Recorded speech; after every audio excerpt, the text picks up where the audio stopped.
Sangatlah naif kalau jaksa penuntut umum yang menyidangkan perkara terdakwa dan kawan-kawan dikatakan orang bodoh, bebal, tumpul otaknya, tidak mengerti. Kami jaksa penuntut umum yang menyidangkan perkara terdakwa adalah orang-orang intelektual yang terdidik dengan berpredikat pendidikan rata-rata strata 2 dan berpengalaman puluhan tahun di bidangnya. Sidang kemarin dibuka oleh hakim, ditutup oleh hakim. Oke, saya sampaikan kepada hakim. Ya, selesai. Seorang terdakwa yang disebut-sebut sebagai panutan menggunakan kata-kata di luar dari sifat seorang panutan dengan menggunakan kalimat yang menjijikan adalah hanya diberikan kepada sesuatu yang jorok. Ngancam mengepung lonte, polisi kalang kabut jagain lonte, iya.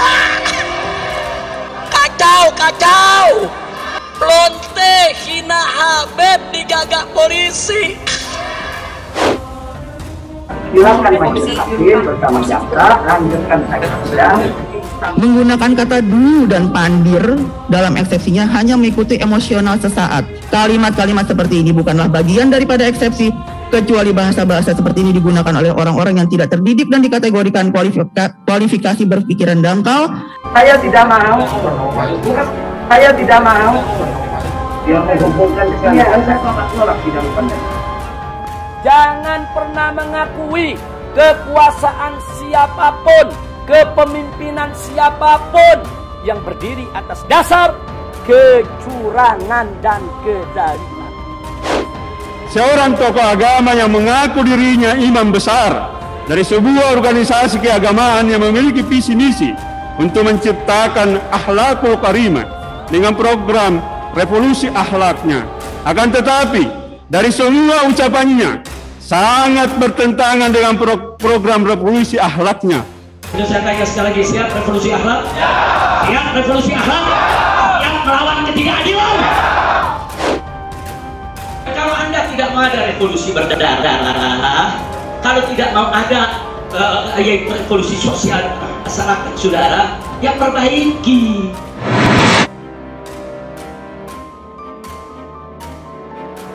Apalagi diucapkan di muka persidangan terbuka untuk umum oleh seorang tokoh agama yang mengaku imam besar dengan kata-kata biadab, tidak beradab, keterbelakangan intelektual, pandir, dan seterusnya. Kurang ajar, biadab, dilecehkan begitu saja, biadab, kurang ajar, sampai dianjing-anjingkan, itu kurang ajar.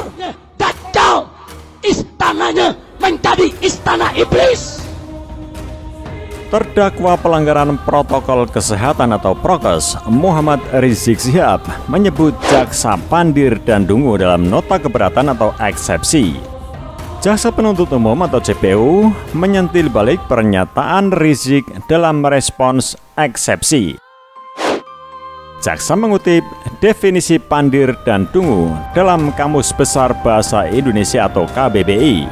Pandir berarti bodoh, sementara dungu berarti orang yang tumpul otaknya atau orang yang tidak mengerti. Menurut jaksa, penggunaan dua kata tersebut tidak tepat, sebab jaksa adalah orang terdidik dan berpengalaman. Menggunakan kata dulu dan pandir dalam eksepsinya hanya mengikuti emosional sesaat. Kalimat-kalimat seperti ini bukanlah bagian daripada eksepsi, kecuali bahasa-bahasa seperti ini digunakan oleh orang-orang yang tidak terdidik dan dikategorikan kualifikasi berpikiran dangkal. Siapkan senjatamu, kalau besok ada panggilan jihad untuk menghabisi PKI yang ada di mana saja, siap tidak? Sangat naif kalau JPU dikatakan orang bodoh. Kami adalah orang intelektual, rata-rata predikat strata 2 atau S2. Tegas jaksa. Tidaklah seharusnya kata-kata yang tidak terdidik ini diucapkan, apalagi ditabalkan kepada jaksa penuntut umum. Sangatlah naif kalau jaksa penuntut umum yang menyidangkan perkara terdakwa dan kawan-kawan dikatakan orang bodoh, bebal, tumpul otaknya, tidak mengerti. Kami jaksa penuntut umum yang menyidangkan perkara terdakwa adalah orang-orang intelektual yang terdidik dengan berpredikat pendidikan rata-rata strata 2 dan berpengalaman puluhan tahun di bidangnya. Untuk itu sebagai pelajaran, jangan mudah menjustifikasi orang lain, apalagi meremehkan sesama. Sifat demikian menunjukkan akhlak dan moral yang tidak baik.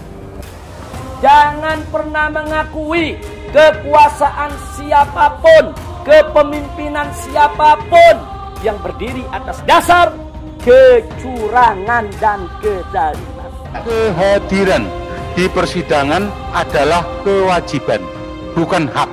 Jadi saudara tidak punya hak untuk walk out. Berarti Anda ingin menipu saya.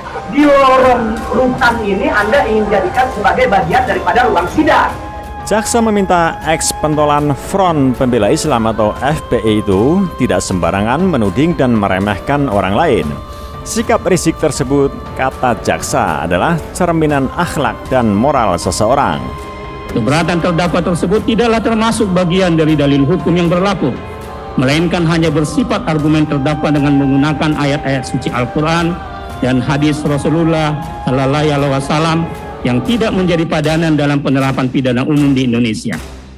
Dan jangan lupa al-adlu lil jami', justice for all, keadilan itu untuk semua. Sudah. Yang menghina Nabi, menghina Islam, menghina ulama, proses, betul. Kalau tidak diproses, jangan salahkan umat Islam. Kalau besok takbir, takbir, siap bela Nabi, siap bela Nabi, siap untuk Rasulullah, takbir. Rekam apa? Anda ini siapa? Rekam apa? Tolonglah Habib dulu supaya bisa berpikir dengan tenang.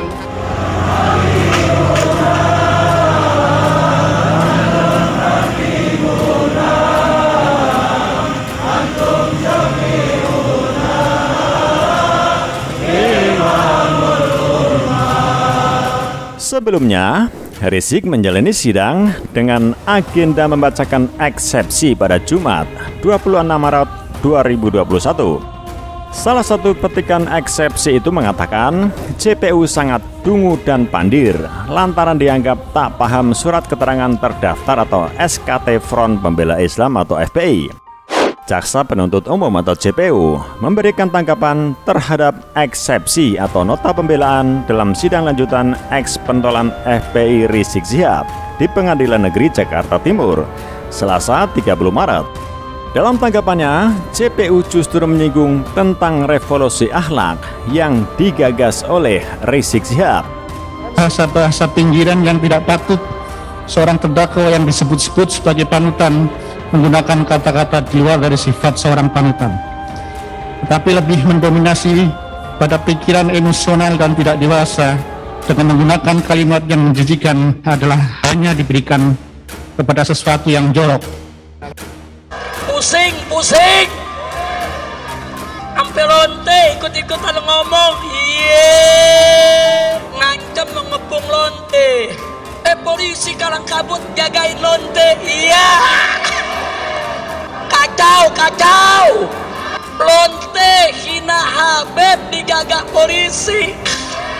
Musinya lonte yang hina Habib, hina ulama, tangkap, bukan dijagain.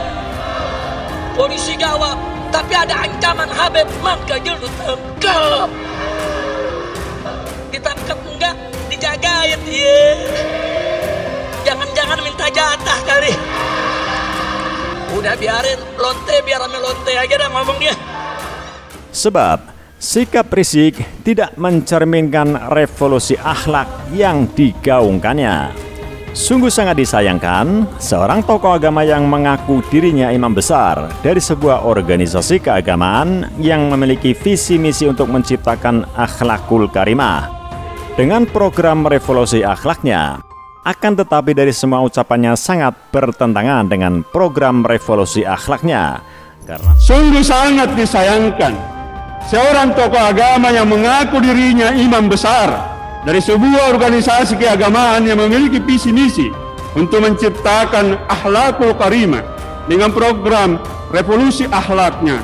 Akan tetapi dari semua ucapannya sangat bertentangan dengan program revolusi akhlaknya. Nah inilah yang saya maksud, perlu kita melakukan revolusi akhlak. Itu saya tanya sekali lagi, siap revolusi akhlak? Siap revolusi akhlak? Siap melawan ketidakadilan? Kepada seluruh umat Islam Indonesia, ayo sama-sama revolusi akhlak. Ayo revolusi sekarang juga. Gelombang manusia, gelombang rakyat dan Sabang sampai Merauke akan melawan. Karena sering merendahkan orang lain, dalam hal ini jaksa penuntut umum yang sering dimaki dan diumpat dengan kata-kata yang kurang pantas, kata JPU. Karena sering merendahkan orang lain, dalam hal ini jaksa penuntut umum yang sering dimaki dan diumpat dengan kata-kata yang kurang pantas dari segi akhlakul karimah. Kalau Anda tidak mau ada revolusi berdarah, kalau tidak mau ada revolusi sosial masyarakat, saudara, yang perbaiki ketidakadilan itu bisa mengundang ada kelompok yang kalau saya salah dibiarkan.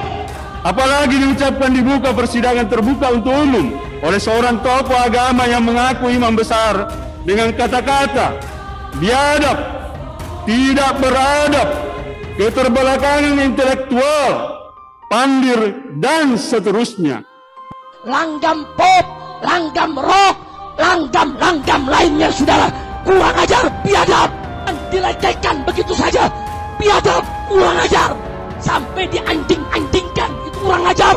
Dajjal, istananya menjadi istana iblis. Lebih lanjut, jaksa justru kembali menceramahi balik Habib Rizik dengan menyatakan setiap manusia yang ada di dunia adalah ciptaan Allah Subhanahu wa Ta'ala yang memiliki kesamaan derajat di mata Allah Subhanahu wa Ta'ala. Yang membedakan hanyalah ketakwaannya. Siapa yang bisa mengukur ketakwaan seseorang manusia di mata Allah Subhanahu wa Ta'ala adalah Allah Subhanahu wa Ta'ala dengan manusia itu sendiri, tegasnya. Semua manusia yang ada di dunia ini adalah ciptaan Allah Subhanahu wa Ta'ala yang memiliki kesamaan derajat di mata Allah Subhanahu wa Ta'ala, dan yang membedakan hanyalah ketakwaannya. Siapa yang bisa mengukur ketakwaan seseorang manusia di mata Allah Subhanahu wa Ta'ala adalah Allah Subhanahu wa Ta'ala itu dengan manusia itu sendiri.